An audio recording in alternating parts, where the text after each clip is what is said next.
Welcome on in, everybody. Welcome on in. We are on a new showtime, new format. We go on only once a week now. Welcome in. It is August 25th, 2026. Welcome in, Zoe. Hope you're doing a good time at Target. We got a great show for you guys today. Like I said, new format, new style, 6 o'clock every Tuesday, every week. No longer doing Thursdays. It just felt a bit redundant. And I mean, listen, we're doing it. We're doing it. So we got a good show today. We're going to drop in, cover that Julian Alvarez saga. We're going to have a little NFL news with just Deshaun Watson getting booed and Jed York getting arrested for trying to get a tuggy. We got a little NBA/WNBA news. Natasha Cloud going off in the media. We have an MLB update with PCA. Looks like he's destined for MVP. We'll give you an update on that. And then we have some footy news to round out the show. Transfer news, the City fire sale. And then we welcome on Philip to the show to review match week 1. We had a crazy week in the Prem. It's been, I mean, guys, we're in it. We are in it. We are kicking off the sports world well, and I love it. And baby, if you're watching, hit me a couple likes. Try and get me on that for you. I can't do it. I can't do the little begging thing. I really can't. I can't. Just, it feels weird. It feels weird to beg people to hit the like button and try and get you on the 4PU page. But thank you for the love, baby. Thank you for the love. Anyways, let's get into it. We always start the show off with the best thing I saw since last show. And honestly, it was earlier today. I gotta say, guys, Phase Adapt and Maya. I mean, yeah, I'm not, look, I'm gonna let the video play. I don't think I'm cut out for the content game after watching these two. I mean, they are in Alaska on like a 24-hour plus stream, and they were surrounded by, I'll just let it play. Just don't know. Look at this. I think this is the same one that came over here earlier. Okay.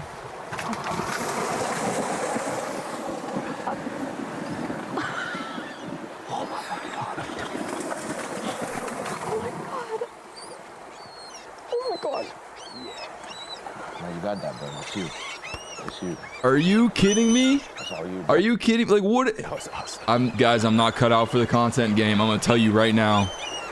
If this is what it is, if this is what it requires to get to 20,000 people, I'm not. You're not gonna find me sitting in Alaska with letting bears charge at me, and I just gotta sit there. Well, first, I hope the next one they do, they better add like a heart rate monitor or something. But I was gonna have Julian Alvarez be the best thing I saw this week. But I need to turn my mic down a little bit. My bad, guys. Hold on. That looks a little better. But man, Phase Adapt and Maya, if you haven't seen their stream, go check it out. These guys, they are literally in the middle of nowhere in Alaska, and they had like, I was just like, my heart was pounding for them. I couldn't even imagine being there in person. I mean, look at this. He just charges. Could you imagine? And for those that don't know, like, grizzly bears are just like the most vicious animals of all time. Now, from what I hear, after looking at this stream for a little bit, I've learned that in this area specifically, these grizzlies eat a lot of food. They get fed a lot of food. So it's not like they're at too much of a danger, but still, I mean, Okay. seeing a grizzly charge at you at the corner of your eye like that, I mean, Jesus Christ. Credit to FaZe and Adapt, Maya and FaZe. That is unbelievable to say the least. But let's get into the actual show. We're gonna kick things off with a little bit of drama that we have outside in in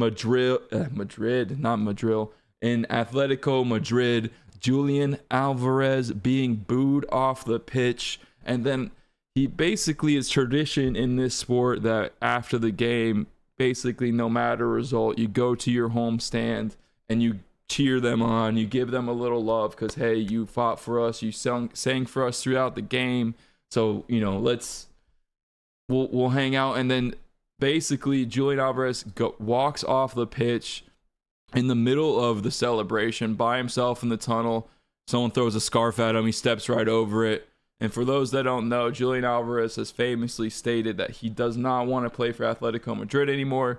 Used to play for Manchester City, forced his way out of Manchester City because apparently his family couldn't get visas. Couldn't get visas into England. And so he was like, I need to go to Spain. It's a lot easier for an Argentinian person to get this family into Spain somehow. And basically, he then forces himself in Atletico Madrid. And then 2 years later, now he wants to go play for Barcelona. And obviously, Atletico Madrid, Barcelona, pretty big rivals for the most part. And welcome on in, guys. Welcome in. And this is the saga that's getting out of hand.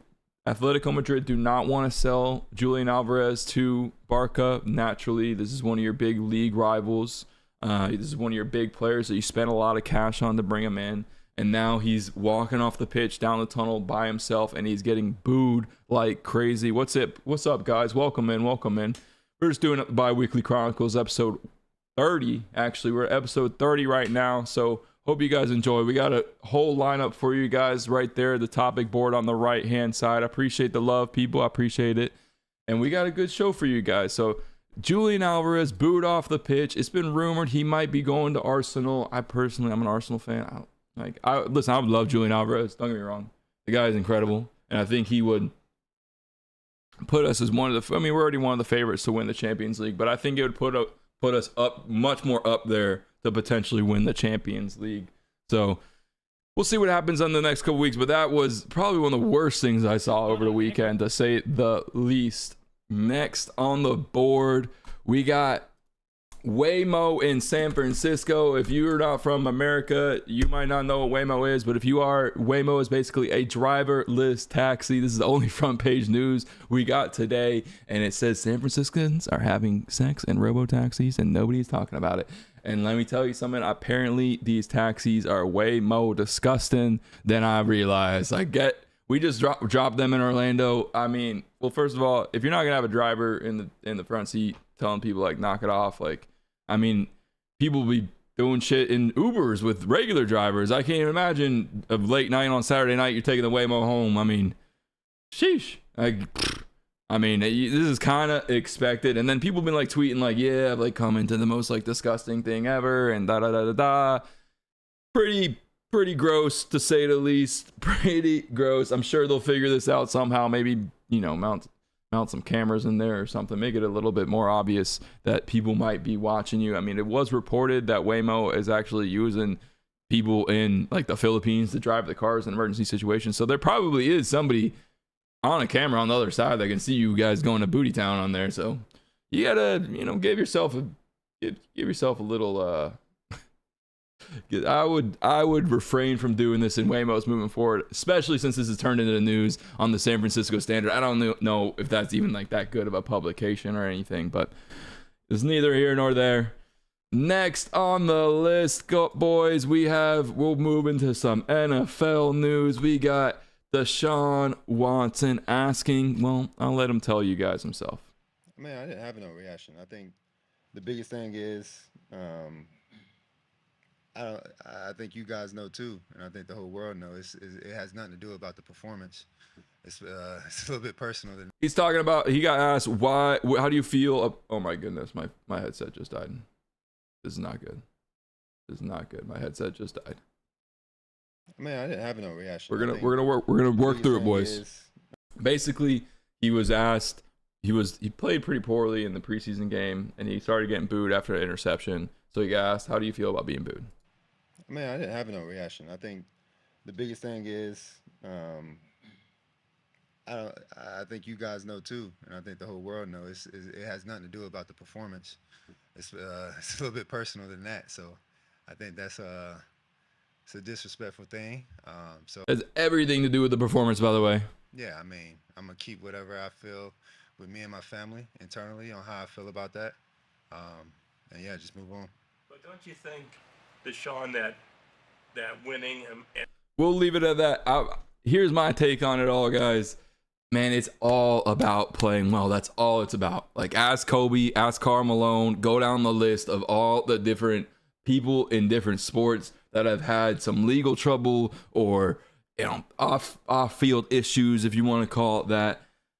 You play well and it's all forgiven. It's like the Dave Chappelle joke. Like, it felt like Kobe was trying to beat that case on the court, man. It really is true. The fans do not care if you're doing well, but if you're going to go and get arrested, or not even arrested, but I don't even know, did he get arrested?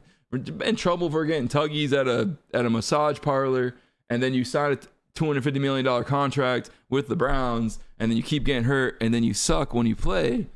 They're gonna boo you, man. They will not care at all. I'll tell you what, every single person in Cleveland wants you to do well. I wouldn't say that, but if you start doing well, everybody in Cleveland will be happy that you're doing well. So just do it, my man. Just do it. Like, get out there and play. Don't think that it's some personal vendetta. Yeah, it might be because you're the highest paid quarterback in the league and you've played 6 snaps over the last few years. Yeah, it also might be because you got yourself in a little bit of trouble. Yeah, of course. Those things are real too. But at the same time, if you played well, nobody's going to care. Let it go, man. Let it go. The boos are absolutely conditional. Win games and they turn fully to cheers. That's all you got to do. Keep losing and they won't. The ball's in your court, literally. So just fucking do it. That's all I got to say. That's all I got to say. Todd Monken, the new head coach of the Browns, he did announce that Deshaun Watson is actually going to be the starter. So, I mean, he was playing against Shedeur Sanders, so I can't imagine that, he didn't have much competition to begin with. So, I mean, it is what it is on that point.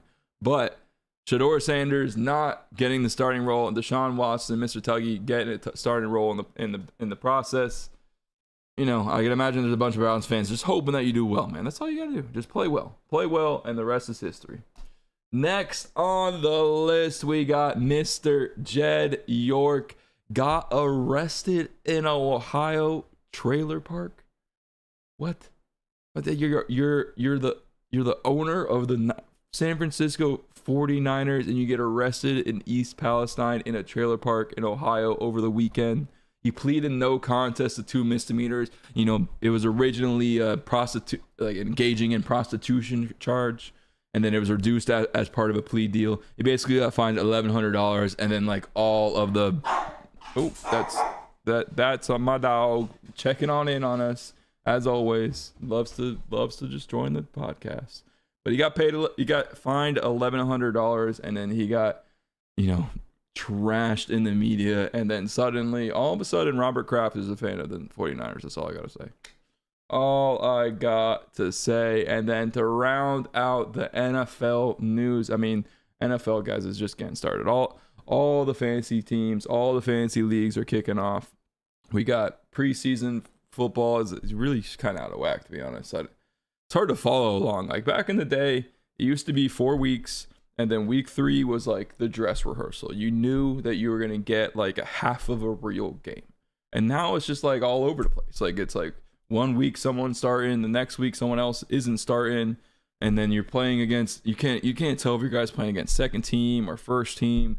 I'd imagine it's just, we got to clean it up. We got to coordinate and have a dress rehearsal practice / preseason game. I don't like the current state of the NFL preseason. Honestly, I didn't really like preseason to begin with. So it's neither here nor there. But outside of that, we got LSU Well, Browns tight end Daquan Wright has declared that he is moving to LSU, assuming he clears waivers after he was waived by the Browns. And let me tell you something, he's using his 5th year eligibility. It's basically the Supreme Court ruled that players are allowed to play a 5th year in college football, and college football has basically eradicated itself into this idea of how do you say it? It's basically college football is basically just another pro league right now. Straight up. Like, it's just that these guys make just as much. Some of them make more than the pros. I mean, if you talk about WNBA and like women's college sports, like the women are making by far the most money they'll make in college over the professional career, simply because there's so much alma mater and fans and things of that nature. Welcome back in, Zoe. Good to see you. Welcome into the home too. I heard Charles welcomed you in. But yeah, we basically, Daquan Wright played for the Browns in the preseason. What was that? What does that mean? What do you mean you're bad? What'd you do? How bad? We talking like Jesus chicken bad? We talking McChickies bad? We talking? What we talking? What are we talking? All right, we'll let her think about that one. But basically, LSU, I got myself some chips and cheese at Taco Bell. Woof. Sheesh, that sounds delicious. So, Browns player Daquan Wright, the tight end, played the full preseason with the Browns. He then gets waived, and once he clears waivers, it has been announced that he is going to go to LSU to play for Lane Kiffin, using his 5th year eligibility. And all I can think about during that process is, how does Jaden Daniels feel about this situation? How does Jaden Daniels feel about this situation? That's all I want to know.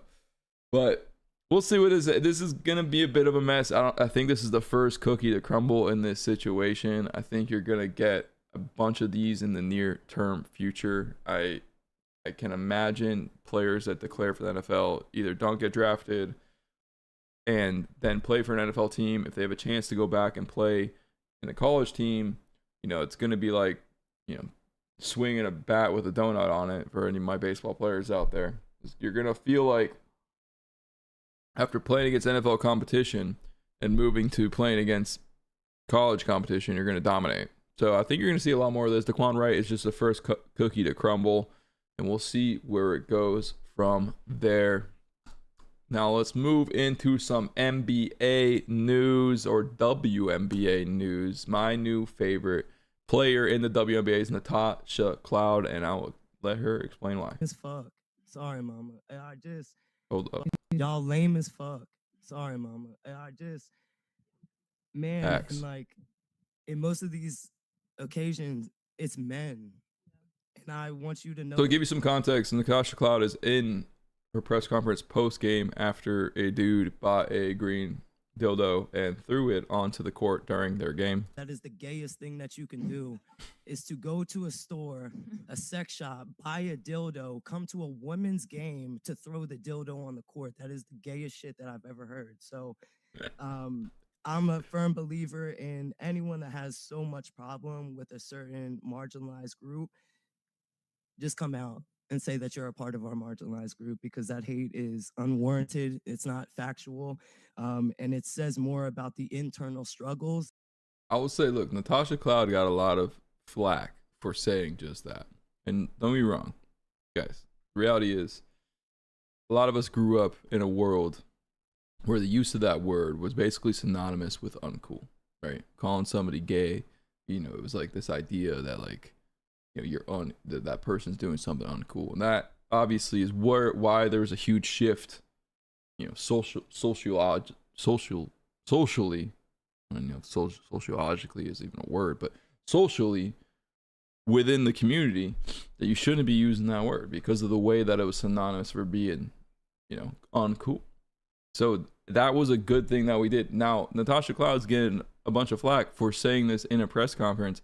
I have no problems with it. I actually, Natasha Cloud, I'll show you the next clip. She's becoming my favorite player, like very, very quickly in this organization. I think, listen, objectively, if something is gay, like going to the store and buying a green dildo and throwing it on the court, I think you should be able to say that. I mean, obviously, people have a problem with it. And then there's like, it seems like the WNBA is just shrouded with like issues and people that it's just the only league in the world where basically every single person that is talking about it online don't even like watch it. There's like a handful of people online that actually like debate the sport and like actually watch it, enjoy it.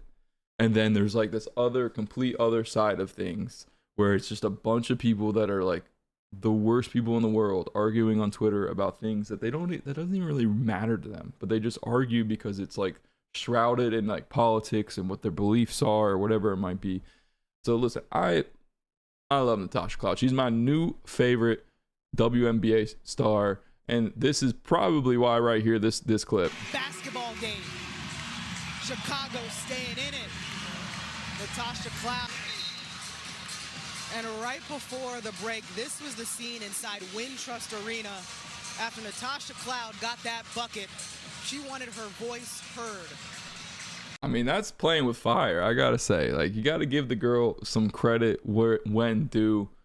Honestly, we talked about it the other day with Enes Kanter. I think this guy is the worst human like on the planet. He deserves to be fired off like into the sun and just never talked about ever again. He obviously had like an okay NBA career, got pushed out of the NBA sort of. It's debatable on whether or not that actually happened.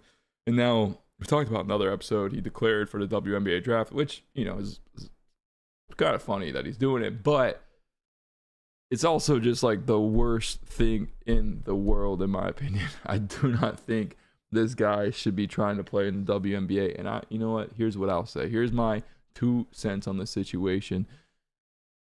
I think Natasha Cloud and Enes Kanter, Freedom, where the hell his name is, I think they got to strap on the gloves and duke it out. And I actually think Natasha Cloud beats the crap out of him. That's my 2 cents. Say what you will. First of all, I think that would probably be the most watched boxing match of all time. I actually think if you watch Natasha Cloud at all on the fire that she plays with, this is not a small woman by any means, too. Like, hold on, let's just Natasha Cloud height. 6 foot, 160 pounds. Okay, she's not the biggest in the world. Enes Kanter height, let's see. 6'10". Okay, she's literally a foot shorter than him. I still think she whoops his butt.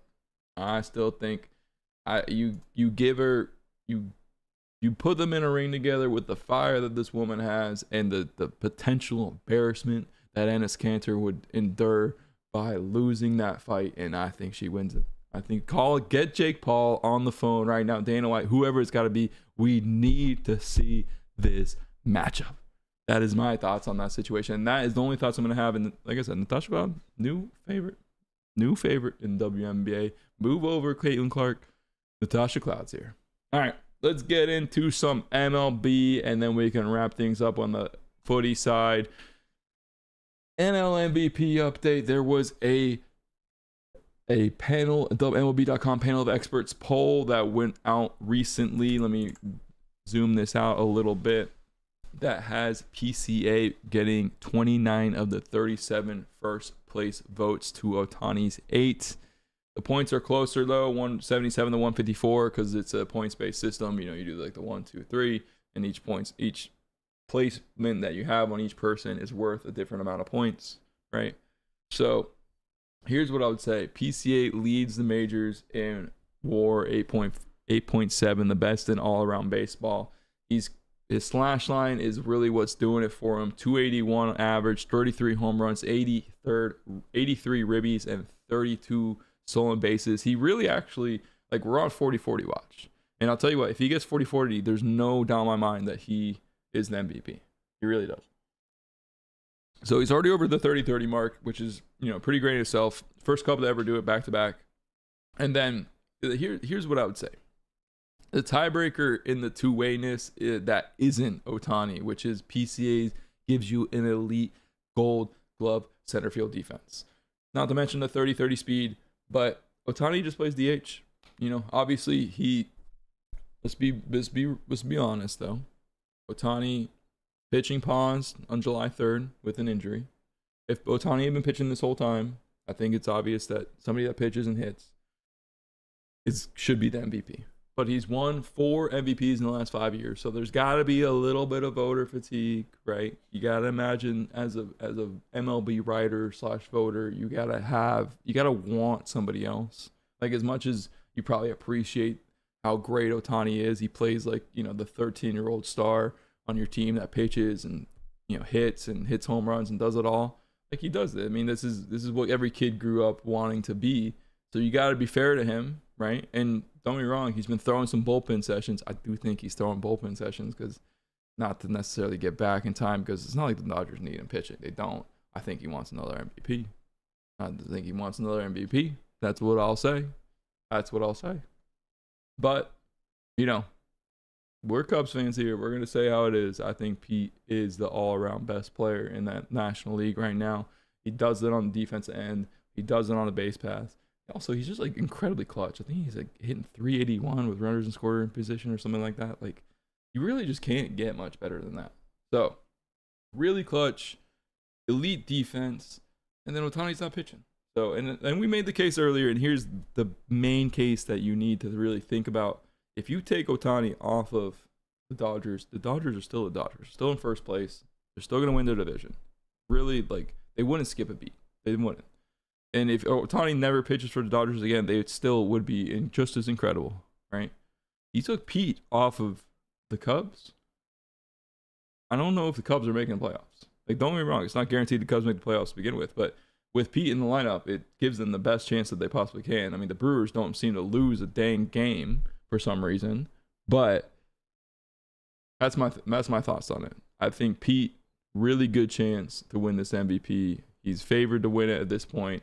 And obviously this MVP poll with MLB.com experts and panel or whatever you want to call it, writing what they're writing, I think you got a really, really good chance. And on top of that, Cal Raleigh, the MVP candidate from last year, Mr. Big Dumper himself, he'd been having a rough season. And then to start the game off the other day, PCA walks up and gives him a little pop on the booty. We'll get that again on replay. And let me tell you something. The Dumper has become unconstipated because this man has been on fire since this booty slap. He had a 3 home run game last night. So there's some magic in those hands that PCA's got. That's all I got to say. He's unconstipated, Big Dumpy. He's killing it on the north side of Chicago, and he's been hitting. He's on pace to hit a 40 and 40, and there's what 4 or 5 dudes that have ever done that in MLB history. So how are you going to say that he's not the MVP at that point? Genuinely, like, how could you? Anyways, let's get into some footy news. It's enough of me chatting about PCA. We got some transfer updates, and then we'll get into our review with Sir Philip that we recorded earlier today. So, Konza confirmed going. Ezri Konza, the former Arsenal man, played at Aston Villa, and he is going to Arsenal for £51 million on a long-term deal. Basically just converted before the opener last week.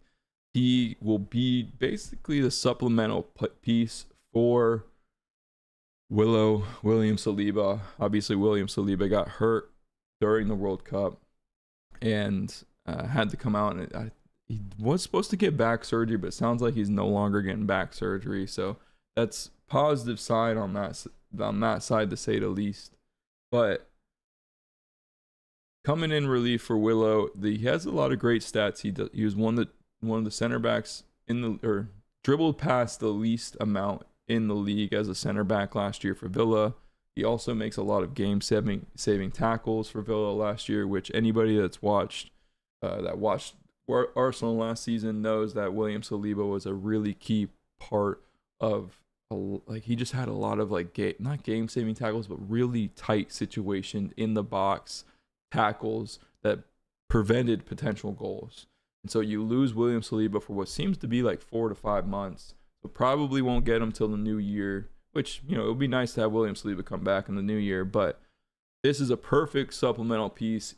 It adds on to addition to Bruno Guimaraes coming in for £75 million, and then Christos Zolas. We've talked about him enough, but, you know, he's my favorite signing of them all. So done deal on that end. And then on top of that, you had Wan-Bissaka going to Villa. Villa got absolutely crushed this past week, like crushed 4-0 against Brighton. So definitely going to get a little bit of relief there for Villa bringing in Wan-Bissaka. But on top of that, you have Pep Guardiola going out of Man City, and they bring in Enzo Maresca, and Enzo Maresca has seemingly sold all of Pep's mainstays. The big one obviously being Rodri for 51 million to Barcelona.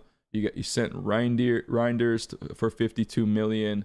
Savinho is going to, the Brazilian winger is going to Tottenham for 75 million. It looks like Marmoush, the Egyptian's going to Tottenham as well for 50 million. And then Bernardo Silva leaving for Real Madrid. It's basically not the entire starting lineup, because obviously Erling Haaland's still there, but and like Phil Foden and Ryan Cherokee and some big names are still sticking around. But it seems like there's a complete regime shift in Manchester, at least the light blue side of it all.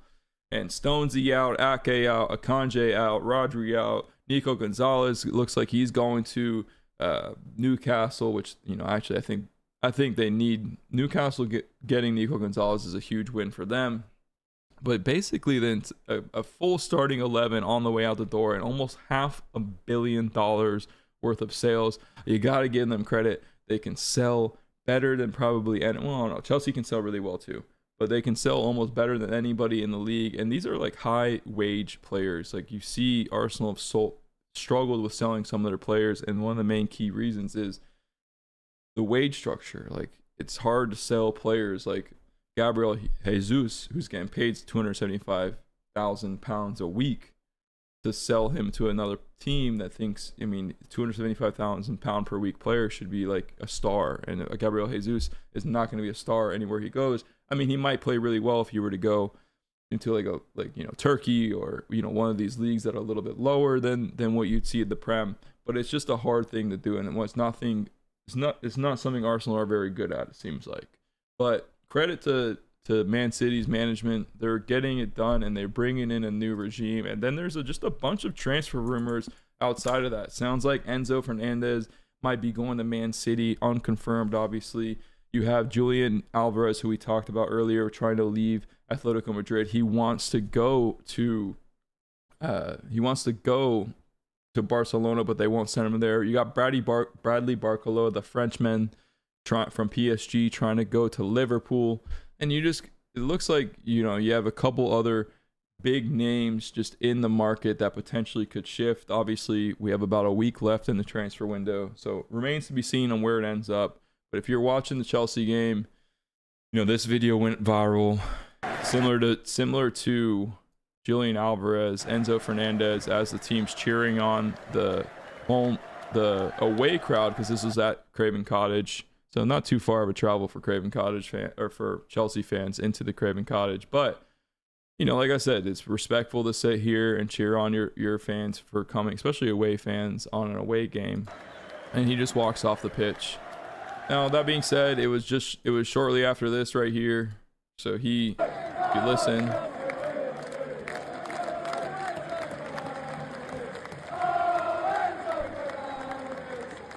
Oh, Enzo Fernandez. So they were cheering him on, but I don't know. You know, it seemed like him walking off there was some emotion and tied to it all. And, you know, as a Chelsea fan, I guess you kind of expect this to some degree, right? You got to. I mean, it's Enzo Maresca leaves last year, and then, you know, goes and joins City. Seems like Enzo Maresca's trying to bring in his own regime, the new Italian coach, trying to pick up where Pep left off. But anyways, that's most of the start of our show. Let's get into the week 1 recap. We have Phil up coming on to the show. We recorded this a bit earlier though, so don't be jumping in chat too much. You can say what you want, but we covered entire week 1 here, and we'll post it on YT, all these other apps and everything. But hope you guys enjoy. It's about an hour long. We covered everything from, match of the week. We broke down each match, match by match. We talked about, some different player awards and awards that we had for the week. And yeah, should be a good one. So hope you guys enjoy, and we will be back. We have our full schedule posted on our social media, so we'll be back live tomorrow for a watch party for the Cubbies.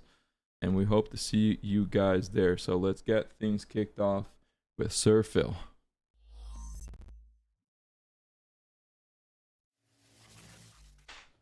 Welcome to the Footy Desk. Week 1 is in the books, and the Premier League season kicked off with an absolute bang. We are welcoming onto the show Mr. Phil Up, our very own tractor boy. How you doing, Phil? I'm all good, man. Sunny in Berlin. Just sort of recovering after a first weekend of football. All good, man. Looking forward to dig into it. Love it. Good to have you on, man. It's been too long since we've seen each other. I'm hoping I'll be out in Germany in about a month's time for Oktoberfest. I hope we get to see each other, share a pint or two. 100%. Cool. So what we got today, guys, is we're going to cover every game from the previous match week. We'll give out a couple awards, and we're actually going to give Philly his own Ipswich corner. We got our very own tractor boy here, suffering through the years and pain of being an Ipswich fan, and here to tell you just how it is this year. I think Ipswich is going to stay up this year, but we'll get into that in a second. So we'll kick things off. In my opinion, the champions look absolutely ruthless. Two of the traditional giants got absolutely humbled on their sides for day 1, and there was some late drama everywhere. Let's get into it game by game. First, kicking things off with Arsenal versus Coventry City, my mom's hometown. Oh, really? Coventry City going down 3-0. What are your thoughts on that game, Phil? I mean, okay, one, I didn't know your mum was from Coventry. That's a nice little tidbit. Yeah. I mean, I think Arsenal just couldn't ask for a better opener, right? I mean, after the highs of last season, first title in so long, 3-0, I mean, sure, it's a newly promoted side, but it's what everyone was expecting from the reigning champions. But there was definitely something special and professional with how they did it. I thought all the goals were really well worked. Kai Havertz, obviously, scoring after 15 minutes. It's just a really good start for Arsenal. I'm sure they'd like to see it. So it's not an Arsenal team that are like announcing themselves. This is them reminding them that this is why they won the league last year. And I think people are going to be pretty stoked with that first result. Absolutely. I've been saying the monkeys off the back. That's been my everybody's asking how do you feel about Arsenal? I was like, well, honestly, I just think the monkeys off the back. You're not going to see this last year we had, such horror on balls, what everybody would call it on the internet, where we'd score 1 goal and then we'd sit back, William Saliba and Gabriel, the 2 best center backs probably in the world, or some of the best center backs in the world, and then we'd just sit back and defend, and it was admittedly pretty boring football to watch. And this it's going to happen. I think, as you say, the monkeys off the back, the bottle pressure, as we would call it last year, is kind of gone. They won't have that to deal with. Saka, immediately influential on the pitch. Odegaard, controlling all the tempo. So, it looks like they know what they need to do this season. They've got the sort of positive of having a similar setup to last season. A lot of other things have changed for a lot of the bigger clubs. And that matters, they're not chasing a title anymore, they're defending it. It's a very different job of how to approach the season. So, but I think, full points to Arsenal. They started just as they want to carry on. Yeah, and to speak on Odegaard for a second, it just seems like his getting to play with Erling Haaland for Norway in the World Cup has just retaught this man how to play football. He looked absolutely lost last season. Looked like he was forcing the ball every time he got it. He would try and take a shot. I mean, anyone part of that Norway team, right, and that crazy fan scene. The Norway were they were the talk of the World Cup, really, weren't they? So I think definitely Odegaard's going to come out firing from that with some new energy. So you can definitely see that happening. I didn't think Yeah, about and that. That's a good point, though. Yeah, I guess he's. You saw it in his goal too. I just think like last season he would really have tried to force his like, you know, obviously we had a nice like slip through pass for him, Zolas with a great assist. It actually looked like it might have been for Kai and he kind of missed, and you know Odegaard picked it up, but he had that like nice little like feint and put like Donnarumma on his ass and then slotted it. And I just think like last season he was so desperate for a goal that he like would have definitely just like tried to shoot that right away and it would have got blocked. And it just, you could see like there's a level of confidence that Odegaard's built up. Don't get me wrong, it's against Coventry City, obviously newly promoted side, but I mean, sure, it's the Premiership, though. Anything can happen. I mean, you know, as we saw with the other games in this weekend, like crazy stuff can happen. So, Absolutely, yeah, I think nothing, no alarm bells for Arsenal. I think they're just, you know, head down, and I still think, you know, they're strong favourites for the league again this year. I'd agree. Yeah, and that's what I would think as well. I would agree. I mean, do you think this is the most complete side Arteta's had for Arsenal? For sure. I think, and especially just with that, like, recent memory of a championship, knowing how to do it, none of that pressure's gone. I just think if you were to set Arsenal up this year and last year, like I prefer their chances this year than I did last year. Yeah, absolutely. Especially with Zola's coming in. Does sound like they're going to be selling Gabriel Martinelli to Al Hilal. The number's not fully confirmed, but it looks like it's probably going to be a big one. I doubt it's going to be chump change.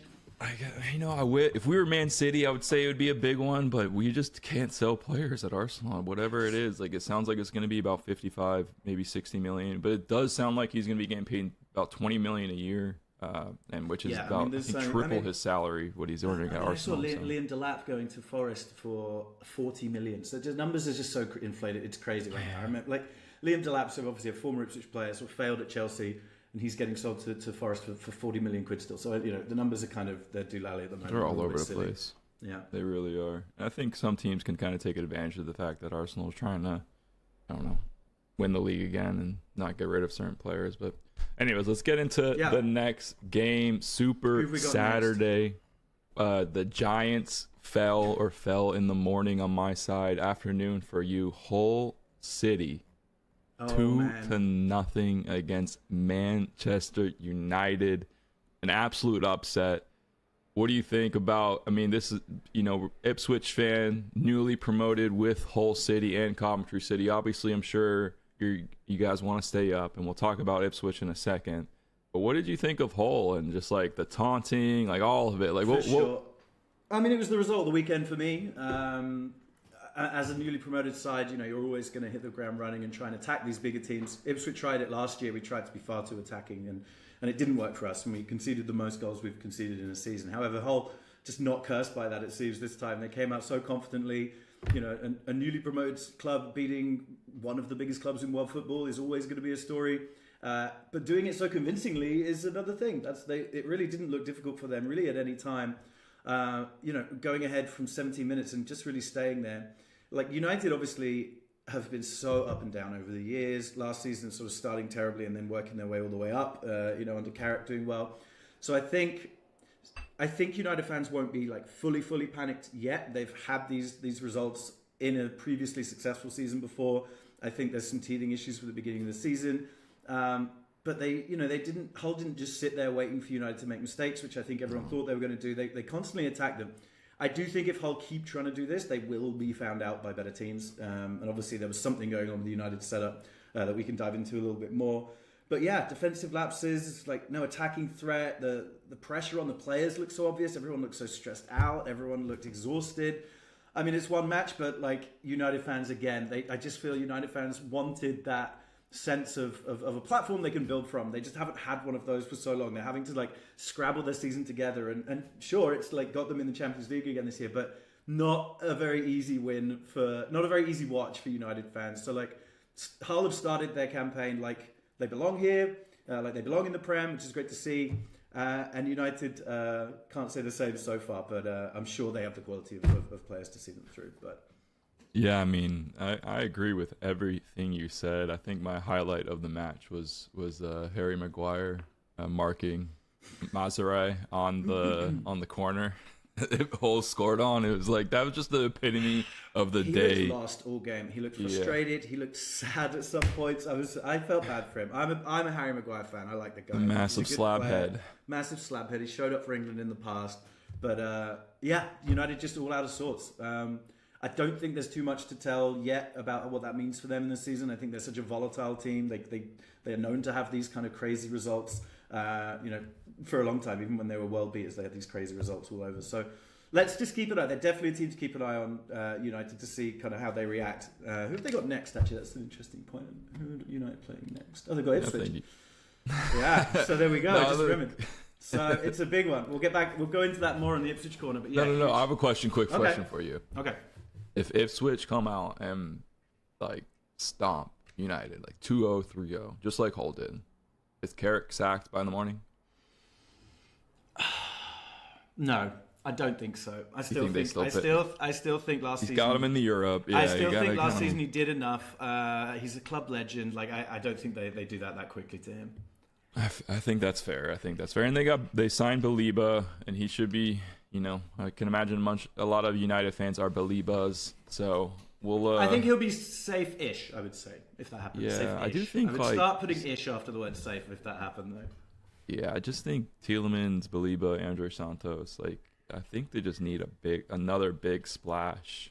If they want to compete, I was going to say to compete in Europe, but it seems like the Prem, and we were just talking about it before the broadcast, but the Prem is just so deep. Every single team is just, every week you really got to grind it out. And then you're going to throw on top of that they got to play twice a week at the end of the season. For sure. But clubs like this, these United, like the top four, these clubs have been doing this for 30 years. Like they should be used to this setup now. Like it's clubs that have kind of just broken into this new tier of football that are now having an extra game a week. I think it affects more. But look, minutes on the pitch, that affects everything. But I think these clubs should be a bit deeper and a bit more set up to deal with these European pressures than the smaller clubs. Absolutely. Well, great game, I can imagine, for many of the top 6 fans, and myself included. Maybe not the result you're looking for if you're the Ipswich side of the table, but I love seeing a big upset like that. So I have Ipswich are in the top half of the table at the moment. Thank you. Stop the count.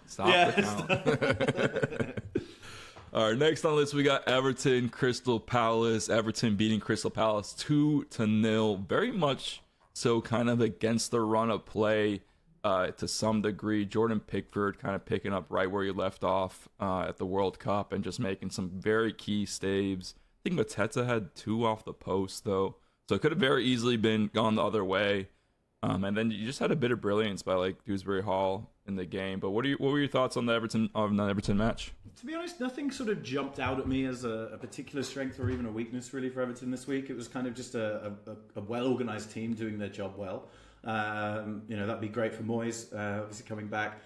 It's not a game I watched. I just watched some of the goals. But, Everton for years, they don't need to entertain you. They just need points. And they got that from this game. I don't think we'll see any, incredible flair or mad results from Everton, but I think they will be there and thereabouts at the end of the season. New additions looking good. Hayden Hackney, all making good impressions. But for Moyes, I think more importantly, good to just get off the ground with a good 3 points. 2-0 at home. They're going to have to they're going to have to play very well at home if they're going to do well this year. Yeah, I agree. I don't know what it is. I think Everton's got a special place in their heart for me because I just whenever I follow a sport, there's always a red team I support and then a blue team that I kind of support, and I feel they're always my blue team. Everton for me were always on FIFA when I would play seasons mode. I would always play as Everton. I don't know why. I just got in a real rhythm with Everton, in FIFA, and I was untouchable with them. They just got a good rivalry with the Ross Barkley days, yeah. Yeah, it's just a good team. I don't know, good fan base. They got a great new stadium. Yeah, got to get up there and see that. For sure. All right. Next on the list, I'm surprised you didn't call this the match of the weekend for yourself, but Ipswich Sunderland. He's still my beating heart. 2-1. I made a little video yesterday, and I don't even want to do it, but bad habits is I basically took a. I've seen it. It's so bad. But hey, you guys won. Tell me about it. What are your thoughts? We were live for it, but we were live. It was great to see. Just another promoted club refusing to be intimidated by a bigger team. Sunderland.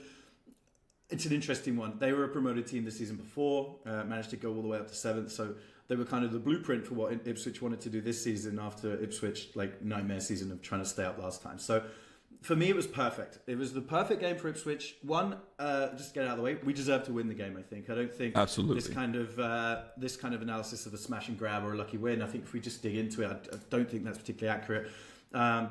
The good thing is the new signings doing well, and then the connection of Enciso and Emerson. That looks like it's going to be really, really core for Ipswich. We're playing a really high press. We've got players like Maeda coming in, who looked really exciting. Maeda's one of those players, didn't have too much impact on the game in terms of like scores and assists, but you can just tell he's like this wound up spring, ready to strike kind of at all times. He did it for Celtic last season all the time. Absolutely. And then to have Jack Clark score the winner, who's, you know, an Ipswich legend, who we just, you know, one of our own, used to play for Sunderland. You know, we love to see that. So it's the kind of win that can define a relegation battle. They're the ones that you have to beat. Those teams that you kind of guess are going to be in and around you. We call them a 6-point game. I guess that maybe would be one of them if we're assuming Sunderland are going to be in and around about us this season. But as I said for Everton, I think the key for Ipswich this year is going to be home. Like, we're not going to be able to rock up at the Etihad, at the Emirates, and sort of play attacking football and pressure these big teams.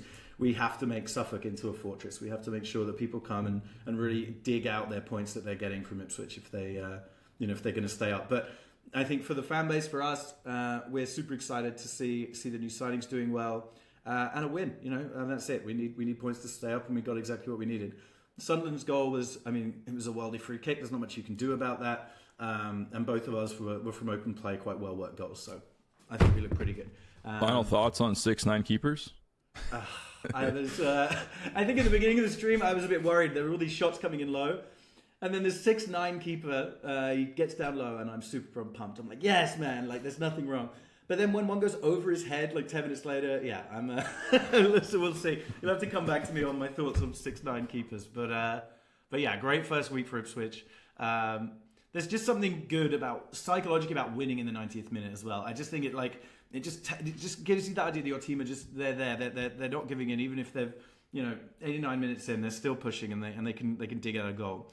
Because last season, that's where we conceded the majority of our goals. We lost so many goals in the 85th to 90th minute. So a ton of teams. That's the kind of we talked about. Tightening up around that's going to be huge. And so Ed Sheeran, it's another happy week for Ed Sheeran.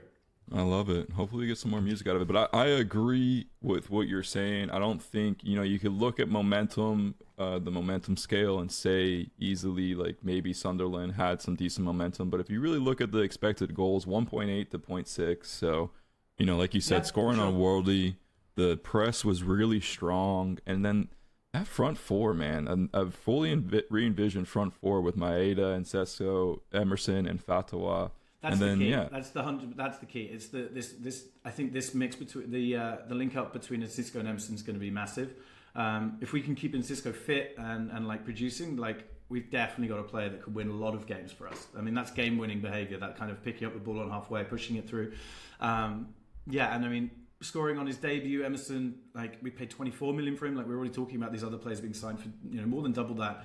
But sure, it's one game. But that combination of Enciso and Emerson, something that we're really happy about on in the stands, and we just want to see that going forward.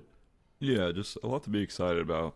For sure. For Ipswich, honestly, and like you said, it's nice to just have a club legend like Jack Clark come in and score the winner. It also shows that your coach kind of sees a good vision with the team, and it's not just run the players out there and hope that they win. So I was a big fan of what we saw. Obviously a big fan of Ipswich winning in the last minute and forcing you to down a silly on the stream. That's what we love to see. Limbs.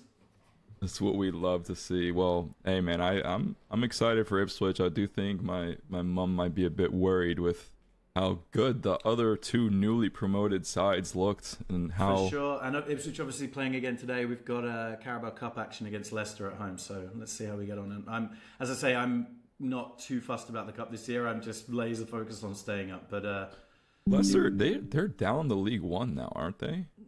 Yeah. I believe they are. That's crazy that they've fallen so far after that championship season. We've been down. Trying to sell the team now, right? Yeah, and they're bottom of the league too. They're 18th in League One after the first game. They didn't after the first few games. So yeah, it's a big fall from grace from Leicester. Yeah, and for my new American fans, that are watching, league going down the League One is actually the third division. I know that's confusing as fuck. And the second league is called the Championship Division. They make a good joke about that in Ted Lasso, but it is a little confusing to say the least. And then Champions League is something completely separate, and it's actually that's the ultimate prize, the ultimate league, the Super Bowl, if you will. But just a little bit of background there, because I could see people being confused by League One, considering that if you look at France, League One is their League One, right? So it gets a little confused, a lot of redundancy in European football. But yeah, to go down to the third level, nightmare, financial nightmare. It's just a nightmare. It's such a hard thing to come back from. But Leicester are the ultimate Cinderella team. I mean, when they went out and won the Premiership, like that was insane. So I think Leicester fans would die happy now anyway. So yeah, it was like the longest odds to win a Prem ever to exist. Insane, from what I've heard. Insane. All right, next on the list we have Nottingham Forest going down at home to Leeds United. Pretty honestly, I would say somewhat boring game if you ask me, just because it was 0-0 for so long. Yeah, it was a tactical game, right? It was sort of both teams working each other out for kind of the whole time. I think Leeds obviously going to be happy with the result, but Forest did so much right in the game too without really getting anything from it. Yeah, I mean, an 88th minute win is always going to be heartbreaking, especially at home. On a direct free kick too. Yeah, just horrible. But yeah, it's going to be tough for them. I didn't see the entire game, just the stats, but I remember you said that it was your least favorite game of the weekend. Yeah, it was just kind of, you could tell Forest are missing Elliot Anderson. Obviously their big sale in the offseason to Man City. They seemed like they were kind of getting dominated in the midfield quite a bit. And then, anytime you have a game where both sides have under expected one goal. Yeah. It's like this is the the side that the Americans struggle with when they watch a game. Like, I can understand. No 0-0 draws though this weekend, so off to a hot start and a lot of bangers too. So throw this one out. I don't really care. Yeah. Okay. We'll come back to. I will say one thing about Leeds. They're, it was at Forest, so you expect Forest to play pretty well. But James Trafford and Mihramovic, their new signings, I think played really, really well on the defensive back line. So I think they have a lot to look forward to. I thought Harry Wilson didn't look as great as you would want in a new signing, but he came on for the free. So it's not like they spent a bunch of money, but he looked so strong at Fulham last year. So I'm interested to see how they work him in a little better. And then Anton Stas had an incredible game. Probably the player of the match for me if I were to put one. Is it the only team playing away from home that won this week? So that would be interesting. Yeah. So obviously I think home form's going to be massive for everyone. But yeah, no. Chelsea. Oh, Chelsea won at Craven Cottage last night.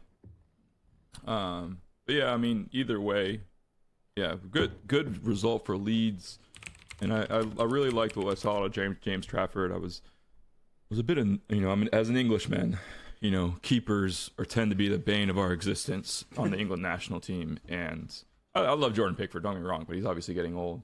And James Trafford was supposed to be like next in line, and then when he got signed for City last year, I was like, okay, great, he's going to play for a top 6 club, he's going to get a lot of minutes, plays the first game, gives up a bunch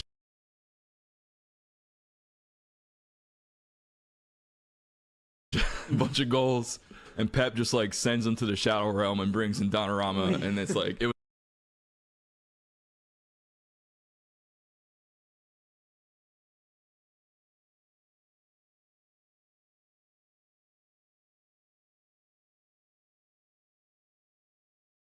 was over. Like Trafford basically didn't play again, so it's good to see him get into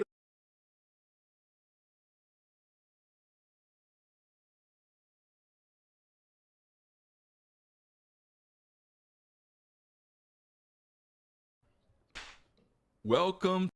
How good though? I don't really care. Yeah. Okay. We'll come back to. I will say one thing about Leeds. They're, it was at Forest, so you expect Forest to play pretty well. But James Trafford and Mihramovic, their new signings, I think played really, really well on the defensive back line. So I think they have a lot to look forward to. I thought Harry Wilson didn't look as great as you would want in a new signing, but he came on for the free. So it's not like they spent a bunch of money, but he looked so strong at Fulham last year. So I'm interested to see how they work him in a little better. Is that And then the Anton only, Stosh had an incredible game. Probably the player of the match for me if I were to put one. Is it the only team playing away from home that won this week? So that would be interesting. Yeah. So obviously, I think home form's going to be massive for everyone. But yeah, no. Chelsea. Oh, Chelsea won at Craven Cottage last night. But yeah, I mean, either way, yeah, good result for Leeds, and I really liked what I saw out of James Trafford. I was a bit, I mean, as an Englishman, keepers tend to be the bane of our existence on the England national team, and I love Jordan Pickford, don't get me wrong, but he's obviously getting old. And James Trafford was supposed to be like next in line, and then when he got signed for City last year, I was like, okay, great, he's going to play for a top 6 club. He's going to get a lot of minutes.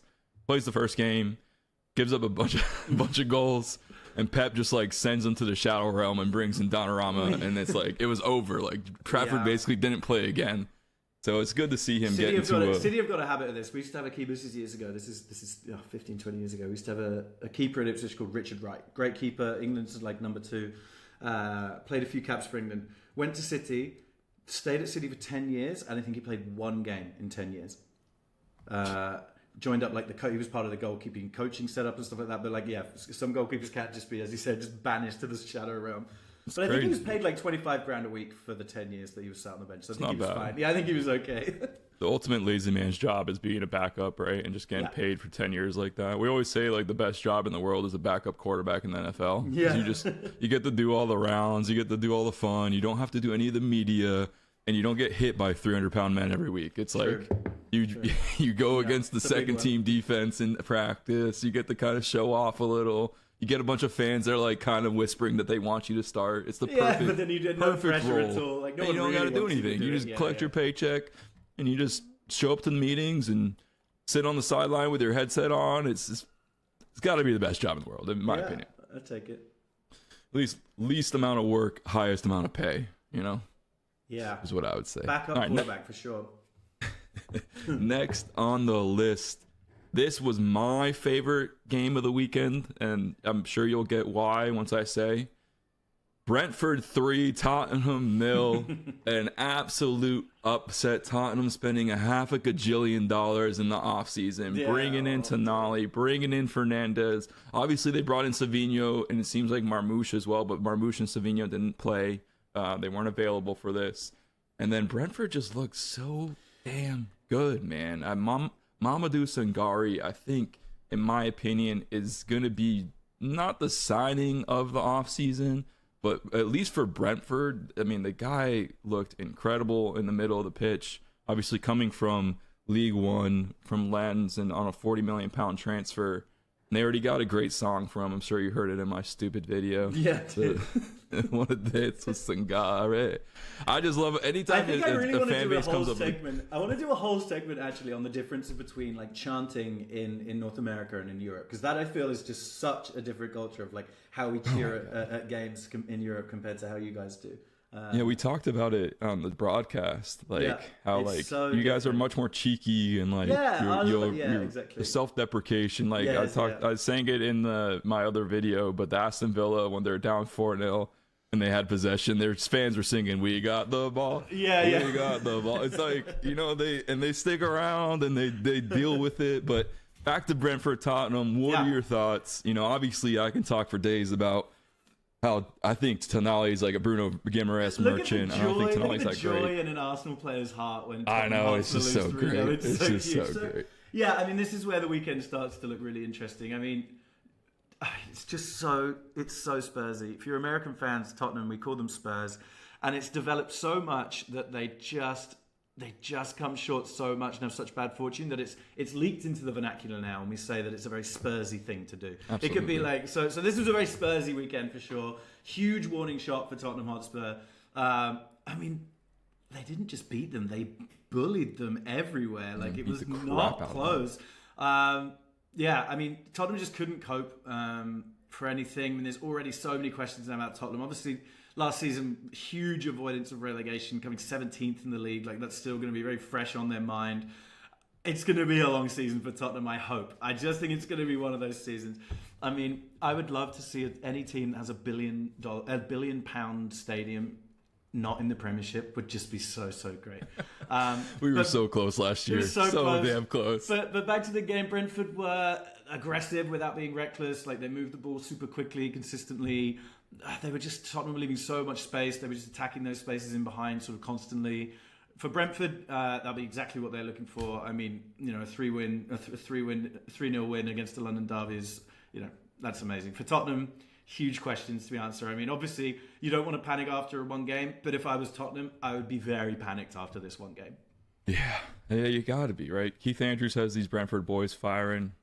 The Zarbi they looked like the midfield was all out of answers, or all, you know, like they couldn't control possession. Tonali looked lost. I do think if you're a Tottenham fan, the one like hope you have obviously is, I think the two worst people on the pitch were Mickey Moore and Richarlison.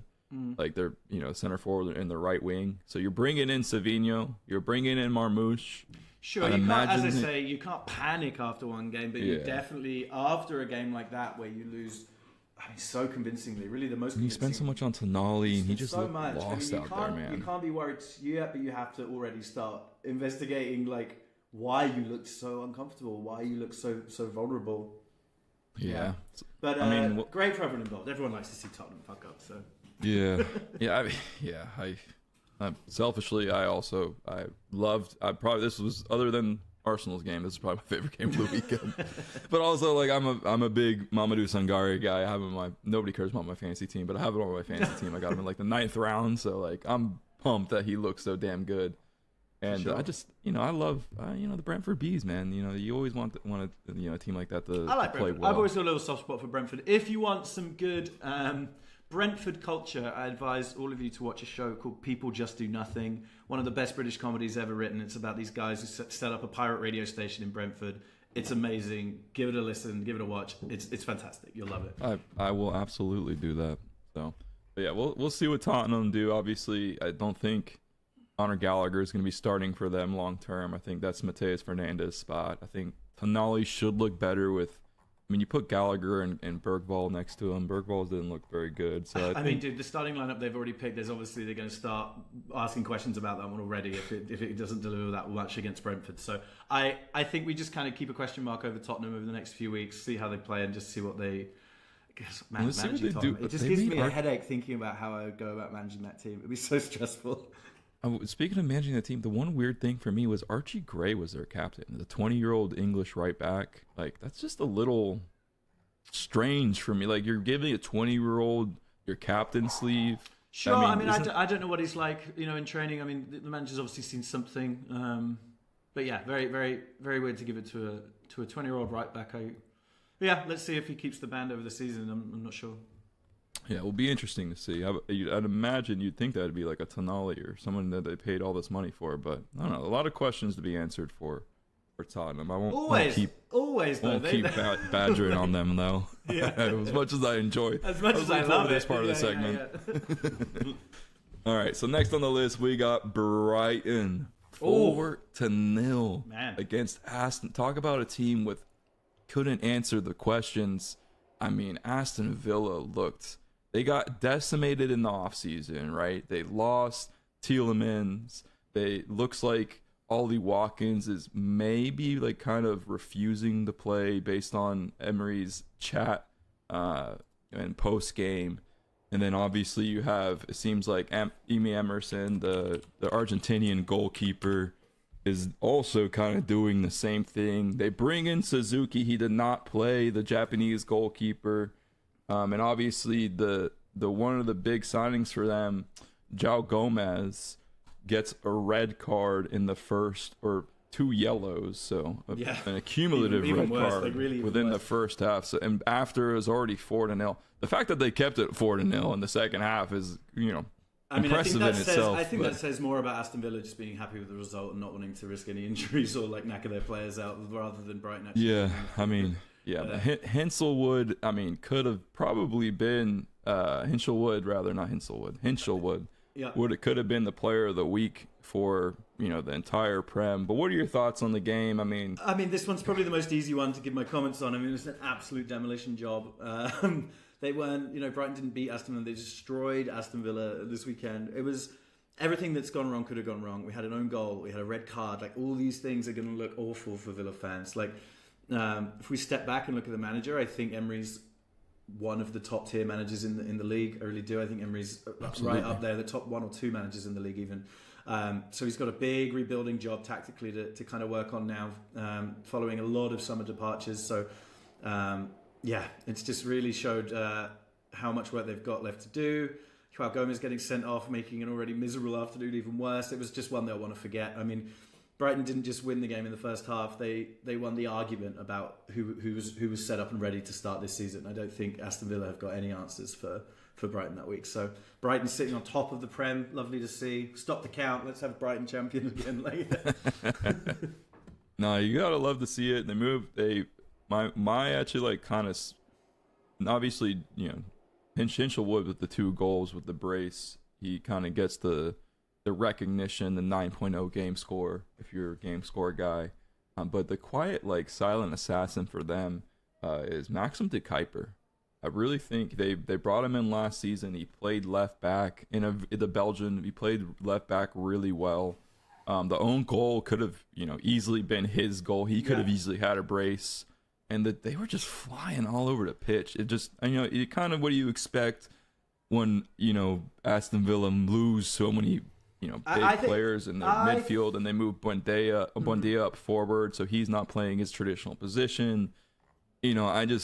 It looks like Emery was like, his team was lost out there. Yeah, I think they were. But on the opposite side, Brighton were flying. Yeah, I have a lot of respect for Unai Emery though, and I think Villa, they just managed to carve out so many good results last year against big teams, and as we said, it's the Prem, stuff happens. Of course, stuff like this is going to happen. I kind of still think Aston Villa will be fine. Mainly, I think they figure it out. I think Unai Emery's going to figure it out for sure. Not gonna lie, as an Arsenal fan, I'm glad that we play them next, because Aston Villa late in the season seemed to just grind out wins and be so good. But they tend to do this. Like, they started slow last year too, and then they just kind of figured it out, and they just like dinked and dunked their way to the winter window, and then next thing you know, they're top 4 and into Europe next year. So I do think Emery figures it out. Me too. I'm happy that Arsenal get to play a depleted Aston Villa. Much rather play them now than later. So I'm cautiously optimistic on what they can do. I think there's probably another signing out there, especially if the whole Ollie Watkins. I mean, I don't know if you watched the Unai Emery post game, but if you haven't, you should go. Anybody who hasn't, you should go watch it, because it was almost like meme worthy, where they're like asking him like, so what about Emi? Why didn't Emi start? And he went, silence. He literally said silence, like in the most Unai Emery fashion ever. And it was just like, you could tell he was very annoyed that either Emi refused, but I think both of them, Emi Martinez and Ollie Watkins, his center forward and his goalkeeper, both ends of the pitch, refusing to play, trying to be sold to a different team. Sounds like Ollie might be joining Martinelli and at Al Hilal in Saudi Arabia, and then who knows where Emi goes. He's been trying to leave Aston Villa for like 3 years. I think it was legitimately 3 years ago. He was like crying to the fans and like cheering to them because he was supposed to be leaving, and he just stayed for another 2 years. It's not the best vibe you want in the dressing room, but yeah, I'm as I say, I still just have faith Villa will work some stuff out. Yeah, I love Zion Suzuki. Selfishly, I wish he would have stayed an American keeper. Obviously, anybody that watched the World Cup last year and watched how we lost to Belgium with Matt Freeze literally freezing up and kicking the floor and giving up the easiest goal in the world, and then you look at Zion Suzuki and how well he played for Japan, you're like, why didn't we just go and get this guy who's born in America? Like, what are we doing? Like, come on. It was, anyways, I think Villa will figure it out. But good on Brighton, man. Good on Brighton. Yeah, good to see. It's nice to see these, non-London clubs doing well. It's nice to see. Absolutely. Anybody outside the top 6, and you could, Villa's kind of almost trying to make we should be a top 6, maybe make it the top 7 team, especially with the investment they've had. Like, for sure, that's where they should be going. I mean, and they're not. I mean, if you talk about a top 6 team, Villa's going to be on the tip of no one's tongue. But that's definitely their goal, right? That's definitely where they want to be in and about. Absolutely. So, next on the list, this one was a heartbreaker for me. An incredible game nonetheless. But still, I wanted the result, and I think a lot of Bournemouth fans felt that they should deserve a result there. But Manchester 2, Bournemouth 1, the late winner by Josko Gardeval. I mean, the game really, City deserved it. Obviously, the expected goals at 2.25. I think we made the joke during the game, but Erling Haaland missing just like a wide open net. Mark Gay missing a wide open net early on. Could have easily been 4-1, 3-1. Especially, I was saying if Erling Haaland didn't cut his hair, I think he smashes that into the back of the net. But buzz cut Erling Haaland, it might be like, I don't know. Did you ever watch Space Jam back in the day? Of course. So like Mike's secret stuff, like yeah, I was just like saying that, like yeah, like I think his hair, like I can't believe he shaved his head. Like what is he doing? Like it's the most iconic hair in the world. Yeah, it's like, but then he doesn't want to be defined by his hair, man. You know. I mean, come on, Flavio was. So you're thinking it's like the Bible. You think like Samson, he's going to cut his hair and lose all of his strength. Okay, if you're a City fan, you got to be a little worried. You got to be a little worried that he had basically an open net, and he, instead of heading it, he tried to chest bump it in. Yeah, like that's got to feel a little weird, right? He's going to have so many opportunities to score this season again. I know, of course. And Erling Haaland is going to have 35 goals by the end of the season. So let's see. I mean, Maresca for sure survived a scare, but interesting to finally see the post-Pep Manchester City. And it very nearly ended with a defeat, which would have been a bit of an upset. But, I think it's a really big result for Maresca, really. I mean, not because City played perfectly. They didn't, of course, but because these are the matches that if you want to win the league, you have to win. And they worked out a way of grinding it out and doing it. The interesting tactical question now is like how much of Guardiola's kind of possession style football, like is that going to merge? Is Maresca going to move away from that? Are we going to go for this like super possession based DNA kind of football? How is Maresca going to play with those players to do that? So there's already some signs, obviously, of a slightly different approach, but one match isn't enough to make a big statement on like how much their system's changed, of course. Yeah. But what we can say is Maresca, he's got 3 points. City weren't brilliant, but champions often aren't. They're often not brilliant, but they are. But they do win, and that's what they did. So I mean, it's City. City, I know. I think you had them in at maybe 7th. I think that's incredibly low for City. I still think they're my second shot. I think I've got them coming second to Arsenal still this year. Yeah, I mean, that's just me, talking shit to try and get a rise out of some City fans that I'm friends with. I'd love it. I'd love to see it. It would be nice to see, the top 6 changing. But I just think with everything City have done and I don't think that's where they'll be at the end of this season. Yeah, I would agree. With all the talent they have, and it just seems they sell about $500 million worth of players this offseason. They seem to be, selling basically all the Pep players, and Maresca is going and getting his own players. I will say I was a little like they put Nico Riley at attacking central mid. I think that changes. Obviously, I don't think. I mean, as much as I love Nico Riley, just the Englishman, I think he should be on the back line. They had Gay in the midfield as well. I think that changes a lot with the Moroccan. I always mess up his name. Ayu Dhabi, or it sounds like what is it? I should know this off. Can we get the fact checkers in, please?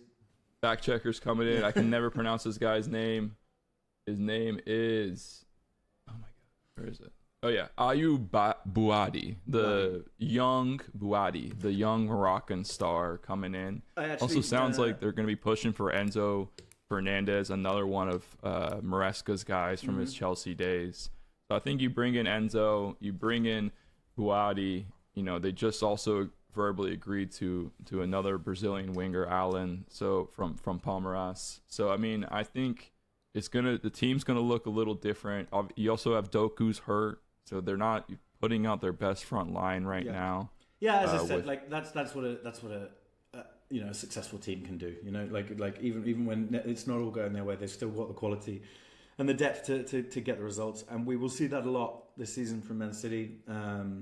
Yeah, they're just. I mean, mentioned the guy that had the assist, Ryan Cherokee. I mean, I fucking hate Ryan Cherokee just. From the kick-ups during the FA Cup last year to the fucking, he's just French, and I'm English, and the French don't get along. I just think he's like a bad attitude guy. You see it on his face. He's kind of like in the same way, to give it an example of an Englishman, kind of like Phil Foden. Like he just looks like he's pissed off all the time, and that could result in good football. Don't get me wrong. And obviously, both of the assists from Cherokee, he fed it through like 4 people to get Yasko that winning goal. It turns out in good stories, man. I mean, we need characters in the game. We need villains. We need heroes. It's true. And the Prem, I think, for all of the people new to the Prem, all the people listening that's new to the Prem, I think they're going to want to know who are the characters, who are the people to look out for. Like, it's nice that we highlight these people as potential villains or like heroes. It's cool. Obviously, the entire Ipswich team would be my heroes, but yeah. But yeah, Ryan Cherokee, good. I mean, credit to him. Gets the assist off the corner, and then a nice little feed through to Yasko for the winner in the 91st minute. What I thought was going to be the latest winner or equalizer of the week, but then we get Newcastle versus Liverpool, the return of Alexander Isak to St. James's Park. I don't know if you watched the video of him walking in, but let's just say the Geordies up in Newcastle made him feel real welcome coming back after the shit sandwich that he gave them last season. I'm sure. There's so many good games. This might have been the best game of the weekend, actually. I think this is probably my favorite game of the weekend, I would say. Like, just what a game. Like, you know what? If you're coming, I think St. James's Park is. If you're looking for a stadium you've not been to, I would maybe suggest St. James's Park to be to be one. That you go especially because my little brother's a Geordie and he's from Newcastle, and I've heard it's like the best night on the town in all of England. They got, and I think it's something like they have like 3 times as many bars around the stadium as like any other. Like the next closest team I think is like Emirates, and there's like 16, and they have like almost 100+ bars or something. It's like just a great downtown. I don't doubt it. But just a great game. Like, you love to see these games. They had Liverpool beaten. Everything was done. But for Liverpool, they just became one of those. It's just one of those results that's enormous for them. There's a lot of questions for both teams after a game like that. But new boss, like, they showed a lot of character, which, I mean, that's typical of Liverpool, right? I mean, it's the team that came back from 3-0 to win a Champions League final. So, but Newcastle looked dangerous, energetic, definitely looked like they could punish Liverpool on the transition very much. But Isak, though, he's going to face some scrutiny, I think, after that performance. And not taking the penalty. I mean, he just... No, there's no way he could. There's no way he could. No, you take it. That's the exact penalty you take. Just give him the middle finger and tell him to fuck off. Yeah, I don't disagree. Of course. I just think, like, first day of the season, you've come back, you get this reception, you have a chance to bang a penalty, you miss it. He lost some points with me. There. Like, you could tell it got to him too. Like, the crowd genuinely was like, he was having great. Like, he had a couple open opportunities to slot it, and he just went 10 feet over to the fucking net. Newcastle played well enough to win the game. There's no doubt. Like, and Liverpool played badly enough to lose it. So there's that kind of narrative. But Liverpool walk away with a point. So. But yeah, great game. Like, so much drama, and like this one almost felt like a WWE match. It was like all the like characters. Like, we need some like intro music for the players, I think, next. Like, I'm happy. I mean, Newcastle fans, they've probably felt a bit decimated. They lose Bruno Guimaraes, they lose Tonali. They've lost a lot of great. Obviously, Alexander Isak last year, but then they bring in, just some good players that. You're young and like hungry, and Anthony Elanga running up the wing was just, the man as quick as you can ever be. Solo with a great start to the season. I've got to imagine that Newcastle, the Geordies, are pretty happy with this result. I mean, I'm sure not happy just because they thought they could win it, but in a team that you could make an argument that might have been facing like a relegation battle coming up and playing against Liverpool. And the way, new manager, obviously Eddie Howe on his way out with Bruno, Matthias Jassi, the German, coming in, and just seems to be like have a good feel about the team where they're kind of rallying around the youth and rallying around the rebuild. And then they went and got Nico from Man City over the last couple of days, so that should help strengthen up the midfield. I would say the one player for Newcastle that didn't look that great was Stewart, and obviously he came out in the 56th minute. So you place him with Nico, you kind of supplement that like Tonali 6 role with a guy that's been there and did well at City. It was just again, going back to the whole, they're basically selling all the Pep players and bringing in all the Maresca players. So played well for Pep in a couple of different spells. So I'm excited for my Geordie boys. I'm excited for Newcastle. I think with Newcastle, for me, it's always the same. So you're probably thinking, Phil, which district in Berlin would you think Newcastle's most like? I can hear you asking me that question right now. And I'll tell you, I had it right at the tip of my tongue. It's the district. It's the district of Wedding, where I live, actually. And we have a phrase in German for living here, and it's Wedding kommt. Like Wedding is coming, right? Always something's going to be happening. Like it's coming, it's coming. And I feel Newcastle are kind of this to me. They're the kind of it's going to happen team in the league. Like such a big team, such a huge history. Recent injection of lots of money, the kind of like overnight success that they kind of hoped that would have been City, but for some reason Newcastle just haven't found a way of making that fully click. I think a lot of people at the beginning of each season, they're always their team to watch. Like, let's watch Newcastle this year. Let's see. The positive is they looked good enough to beat Liverpool, who that looks good. But I just get this sense of like it's always going to nearly be Newcastle's time. That's kind of just how I feel about them at the moment. I agree.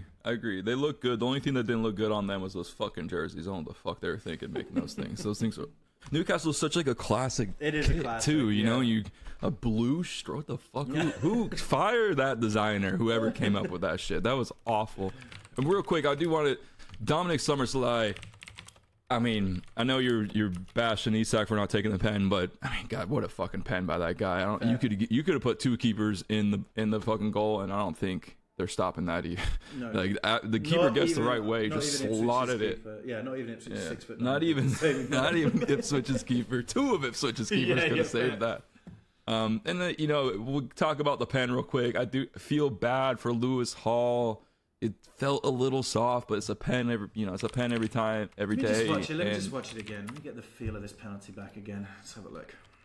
Of Szoboszlai's slot or Lewis Hall's mess up.